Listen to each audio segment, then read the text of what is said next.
Good afternoon. This is Paul Lennon. Once more in touch with you. Good afternoon.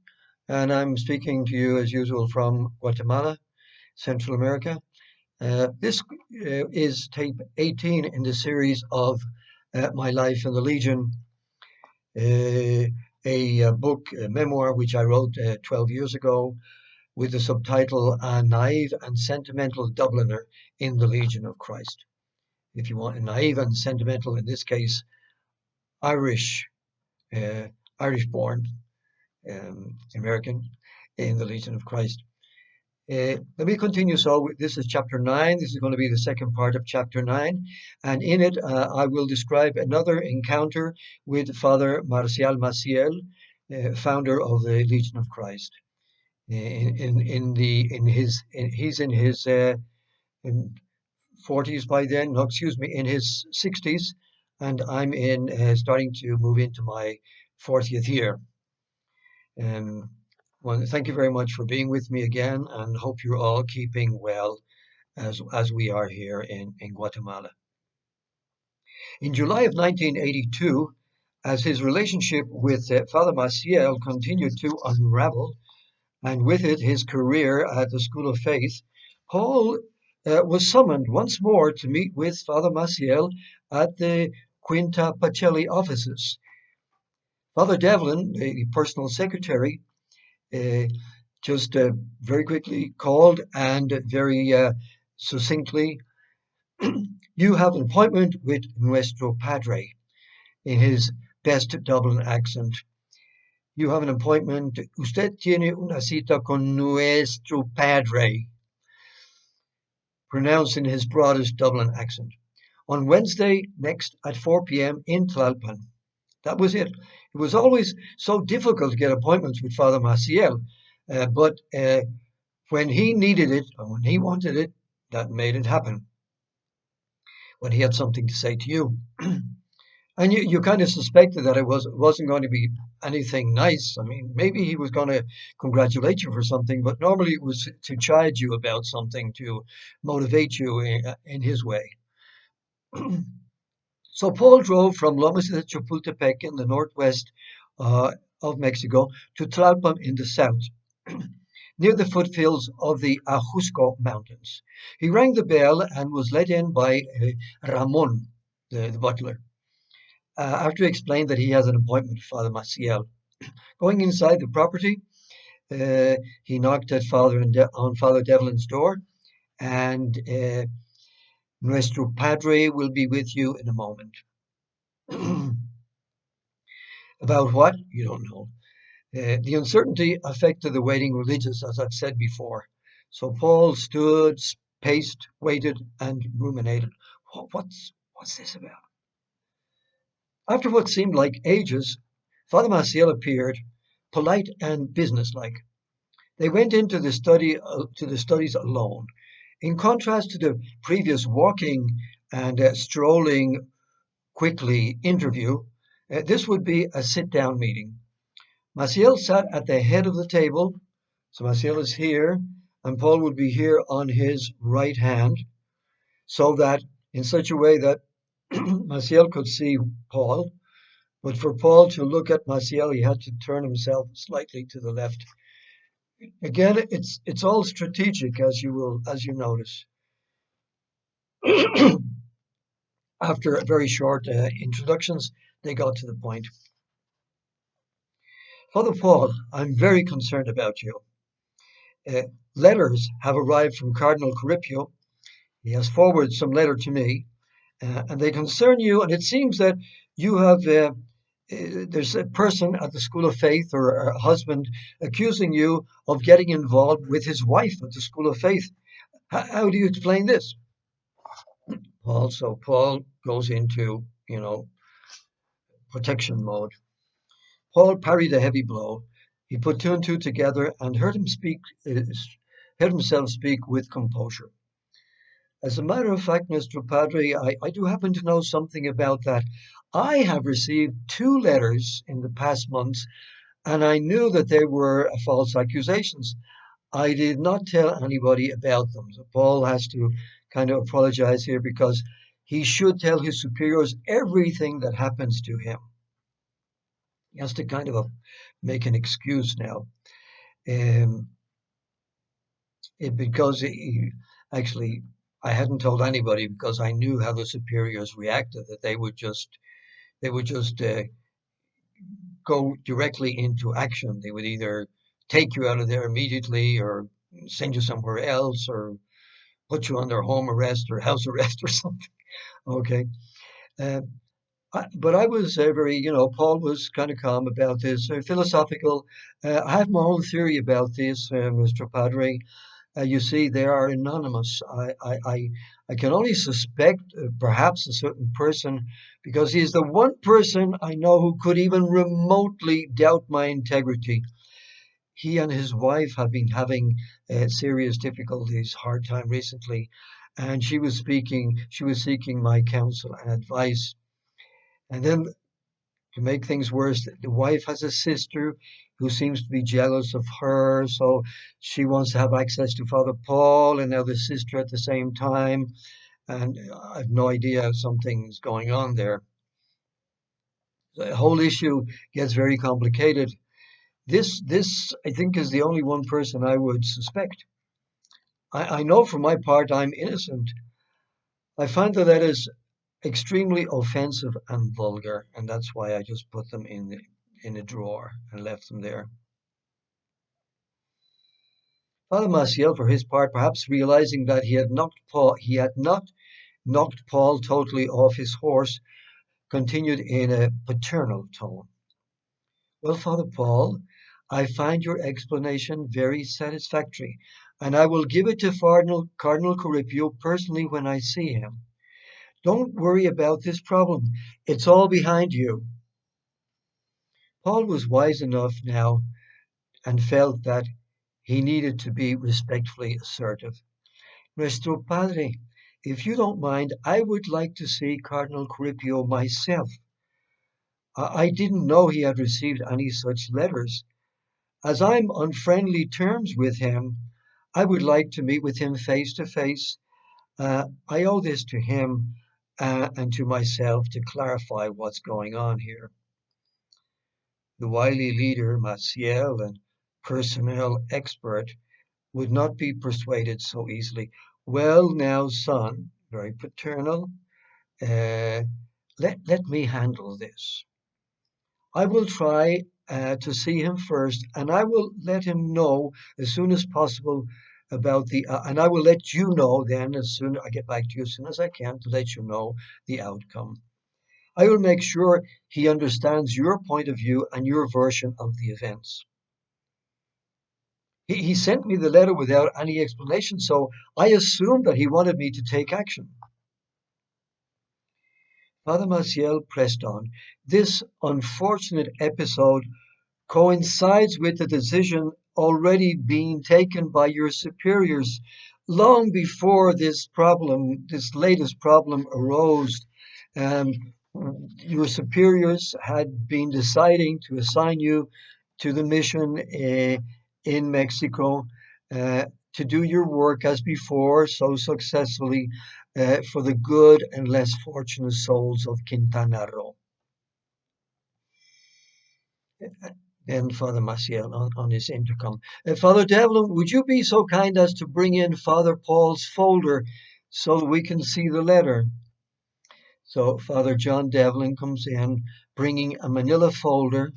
Seems pretty new to me. I'm kind of a little suspicious at this stage, kind of a little bit alert.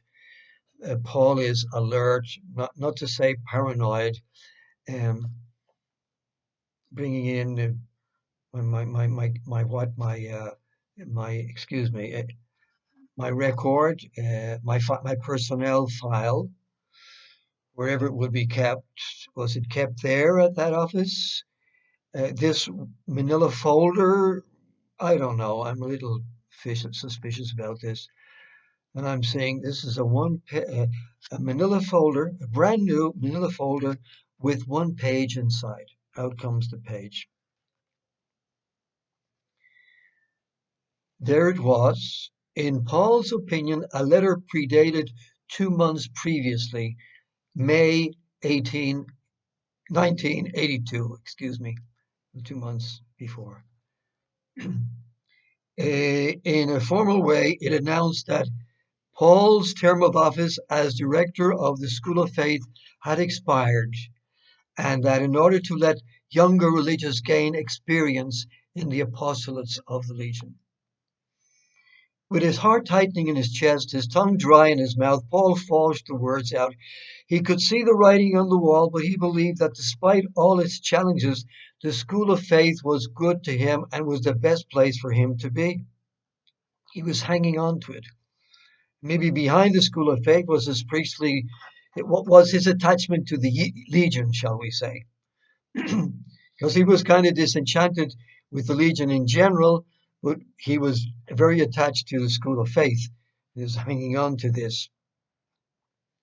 Uh, so he bargained desperately with Father Maciel to leave him in religious education, continue in that range of work, and that he had been for several successive years there, and to send him to Monterey. There had been people calling from Monterey asking Paul to open the School of Faith there. So Paul then kind of grabbed onto this. Paul was willing to take the heat, to be separated from the lovely ladies of Lomas so as to hang on to the School of Faith, the apostolate he loved and where he had felt most fulfilled in his ministry. So Paul is making the bargaining. He's bargaining with Father Maciel. No, Paul, this is not possible. You see, this is not my decision. This has been made by the team, by the Legionary Council, el Consejo de la Legión, the superiors months before we knew of this later development, this little, you know, shall we say, hiccup on your successful career as a legionary. Before we knew of this, your change had already been finalized before we knew of these recent events. As Paul felt El Puma Maciel closing the door, and as certain non-sequiturs continued, Paul became more and more skeptical, thinking, he just wants me out of it. He's not listening. No matter what I say, it's going to fall on deaf ears. After a little respite, Maciel carried on with the same implacable resolve. Now, Paul, you can stay here in Mexico City for the time being until your replacement arrives and you can show him the ropes. Meanwhile, I'll talk to Cardinal Caripio and get this little mess cleaned up.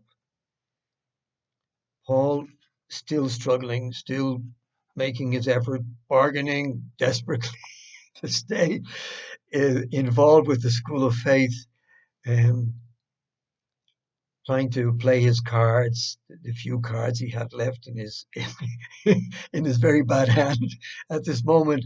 But he had two things. He was a friend of Corripio, and Paul wanted to save his good name, his reputation. So there is something there that he can kind of stress a little bit. Um,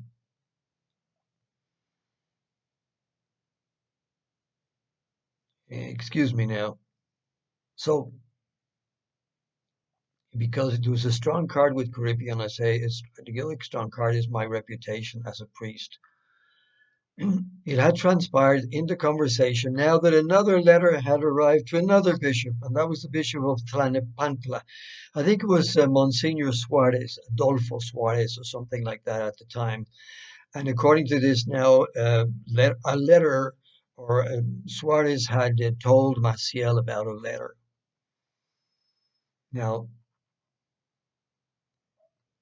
Paul here prevailed, got his little foot in the door, and okay, Mr. Padre, I accept this order from the superiors. I will obey in the proper way. And just asking you to be, if I'm going to be in Mexico City, please allow me to approach these people. I'm just going to try to make it clear. I'm going to give them my point of view. I'm going to give them my explanation. And I want to save my reputation as a priest because I know these are false accusations, and I want to make that clear. So that's basically what would happen here uh, for the moment. Now,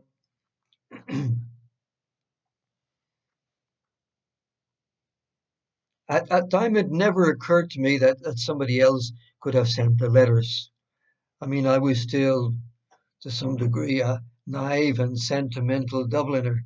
So at that point, I had no inkling that something else could be underfoot. It did not cross his mind that a viable explanation could lie closer to home. So we're on this like some disgruntled husband of one of the ladies in the school of faith had sent these anonymous. That's it's kind of like one explanation which you're led to in some way. It seems the most plausible explanation, even though Paul knew because Paul was not stupid, naive but not stupid, as they say in Mexico, ¿verdad? As they say, not totally menso, not totally stupid, stronzo. No, because I always kept good relationships with the husbands of the ladies working School of Faith. I knew them personally. They knew me. They came to the School of Faith. I invited them to come to my talks. We did presentations for them to show them the kind of stuff we were doing. So I knew each one of the inner circle. I knew all their husbands, shall we say, pretty well. Carlos, and Jose, and Lucas, different names. I knew them personally. So I was very doubtful that it could be one of them. So the only explanation could be some wild card coming out of left field there. God knows what, some paranoid husband who was having a hard time with his wife, and his wife coming to see Father Paul to, unburden herself and tell me her tale of tears, whatever. So I'm still on that. But let me see. Strange as it seems, now this I'm learning about much later on. I'm looking at this in a later perspective. Strange as it seems, another legionary, Father Manus Macalargi, rest in peace, who was somewhat, shall we say, exiled to Chile, did discover how Father Maciel was capable of great trickery. In a ploy to confuse and unbalance Father Maciel, and make him more docile to moving orders, because I think this Father Manus, is an Irish priest, as you know. They wouldn't know how to say this in Spanish. It's an Irish name. Uh, in a ploy to kind of, he was in Spain, so Maciel wants to get him out of there and wants to move him to Chile to kind of get him out of, you know, get him out of there, excuse me, get him to somewhere else, moving to somewhere new where he is unknown and where he knows somebody, uh, a weaker position. Anyway, Maciel falsely accused that legionary priest of having abused a young woman under his personal care in Spain, say Barcelona, say Valencia, or one of that part of Spain there. Okay, so I learned about this later on. And this is a part of Maciel's scurrilous tactics. So here I am. Um, you know, there's really no way out of here. But at least I have kind of like, I have a little bit of leeway here. I'm not totally choked, not totally powerless, shall we say. But I'm going to have recourse now to two bishops, and I have some time waiting in Mexico City before my replacement arrives, because I'm sure this was not planned beforehand, as Father Maciel is leading me to understand. This is something else. This is Father Maciel's second move to dislodge Paul from the school of faith. Now, there again, it could be legitimate because he moves his men around. He moves his pawns around periodically, and it's mostly to detach them from where they are because detachment is part of religious life too. So let's not get too paranoid about this. But Maciel always did it with certain strategies, with certain very, very special, very tactical, manipulative strategies. And I've just shown you another one of them as I continue with my little story here. So, signing off now with my new outfit for the day. Wishing you all health above everything else, taking good care of yourselves, uh, sending my greetings and support to all legionaries, ex-legionaries, to all the members of the Regnum Christi, male and female, present and past members.